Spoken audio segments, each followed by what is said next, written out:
మంది మనసుల్లో గూడు కట్టుకున్నోడు ఎవరన్నా ఉన్నాడా? ఆయన వచ్చిన పని పూర్తి చేస్తున్నాడు. ఇప్పుడు ఇంకా పూర్తి చేయడానికి అప్పుడు ప్రజా రాజ్యం నుంచి ఒక్క అడుగు వెనక్కేశాడు.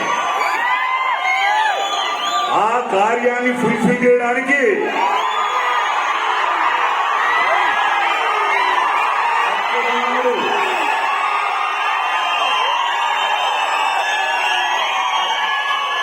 నువ్వింకా ఇన్ని కోట్ల మందిని రంజింపజేయాలి, వినోదపరచాలి, వాళ్ళకి ఆదర్శంగా ఉండాలి అనే ఉద్దేశంతోనే ఆ కార్యాన్ని ఆయన భుజానేసుకున్నాడు.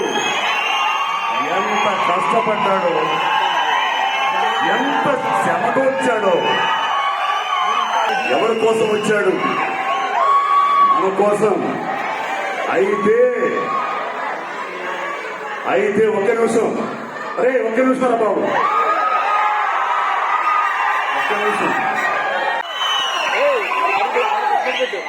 కొన్ని వేల మందికి కాదు, కొన్ని లక్షల మందికి కాదు, కొన్ని కోట్ల మందికి ఆయన జీవితం ఆదర్శంగా ఉంటుంది తెలుసా? ఇందులో ఇక్కడ ఉన్నోళ్ళలో ప్రతి ఒక్కరికి ఏదో సందర్భంలో ఆయన ప్రభావాన్ని చూపించుంటాడు. అది ఒప్పుకోవాలి. నా మీద కూడా నేను తిరిగే ప్రపంచం వేరైనా నా వయసులో ఉన్నప్పుడు ఈయనొక్క సినిమాలు చూసేవాడిని నేను. అభిలాష, ఖైదీ. నా జీవితంలో ఎంత గొప్పగా చూసింది ఎవడంటే ఎన్టీఆర్ గారిని, తర్వాత ఈయన్ని.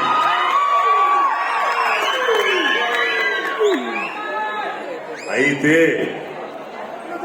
ఆయన ఈ స్థాయికి రావడానికి ఆయన ప్రయాణం ఉంది, దాన్ని గుర్తు చేసుకోవాలి మనం. ఎన్ని ఆవేదన రాత్రులు, ఇన్ని క్షోభ కలిగించే సంఘటనలు, ఎన్నని చెప్పాలి. ఎత్తులు పల్లాలు కష్టాలు ఎన్ని దాటుకుంటారు. ఒక్క రోజులో రాలా ఆయనకి సక్సెస్. ఇన్ని కోట్ల మంది అభిమానుల్ని సంపాదించుకునే ఆ శక్తి ఒక్క రోజులో రాలా. ఆయన దైవాంశ సంభూతుడైన మనిషిగా పుట్టాడు కాబట్టి ఇన్ని కోట్ల మందిని రంజింపజేయడానికి, ఆహ్లాదపరచడానికి ఒక కార్యక్రమం మీద వచ్చాడు కాబట్టి ఆ స్థాయికి చేరుకోవడానికి మానవుడు పడాల్సిన కష్టాలన్నీ ఆ శివుడు రూపంలోనే ఈయన పడ్డాడు.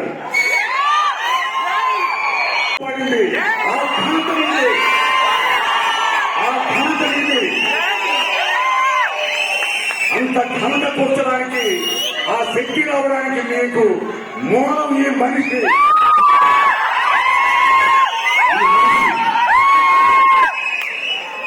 చేరుకోవాల్సిన స్థాయికి చేరుకున్న తర్వాత తనని ఈ స్థాయిలో పెట్టిన జనం కోసం ఎన్ని కార్యక్రమాలు చేస్తున్నారో నేను చెప్పాల్సిన పల్లె. అభిమానులకు మీ అందరికీ తెలుసు. మీరు రక్తదానం చేస్తున్నారు, నేత్రదానం చేస్తున్నారు. ఇండస్ట్రీకి వచ్చేసరికి కరోనా టైంలో ఎప్పుడు చేయని సాయం చేశాడు. కార్మికులకి ఎంత సాయం చేశాడు. ఇయే కాదు, ఎన్నో రకాలుగా ఆయన ఎందుకు వచ్చాడో ఈ భూమి మీదకి ఆ కార్యాన్ని నిర్వర్తిస్తున్నాడు. అయితే ఇప్పుడు మీతో మేము మాట్లాడాలనుకున్నది ఒకటి, ఒక మనిషి జీవితాన్ని మనం ఖచ్చితంగా ఆదర్శంగా తీసుకోవాలి. ఆయన అభిమానులు అంటే మనం కూడా ఈ భూమి మీదకి ఎందుకు వచ్చామో గుర్తించి ఆ కార్యాన్ని ఫుల్ఫిల్ చేయడానికి మీరందరూ సిద్ధంగా ఉండాలి. మీ జీవితాల్లో కూడా ఆయనంత స్థాయికి చేరుకోలేకపోయినా ఒక స్థాయికి చేరుకోవాలి. తల్లిదండ్రులు గర్వపడాలి, సమాజం గర్వించాలి, సమాజం పురోభివృద్ధి కావాలి, దేశం పురోభివృద్ధి కావాలి. అప్పుడే ఆయన మీద ఉన్న అభిమానానికి సరైన నిర్వచనం. అదే ఆయన కోరుకునేది. ఆయన కలగంటుంది కూడా అదే.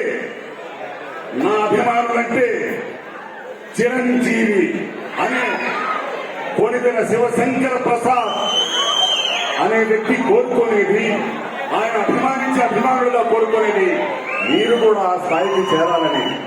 ఆయన ప్రారంభించిన కార్యాలని ముందుకు తీసుకెళ్లాలని. కాబట్టి ఈ సందర్భంగా గౌరవనీయులైన చిరంజీవి గారికి, ఆ శివుడికి, శివస్వరూపానికి పుట్టినరోజు శుభాకాంక్షలు.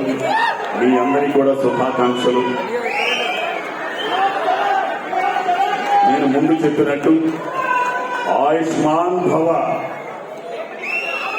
నిండు నూరేళ్లు ఆరోగ్యంగా ఉంటూ ఇంకా మీరు చేయాల్సిన కార్యాలన్నింటినీ కూడా ముందుకు తీసుకెళ్లే భాగంలో అభిమానులుగా, నేను ఒక అభిమానిగా నేను ముందుంటాను, మీరు ముందుంటారు, అందరూ ముందుండి నడిపిద్దాం.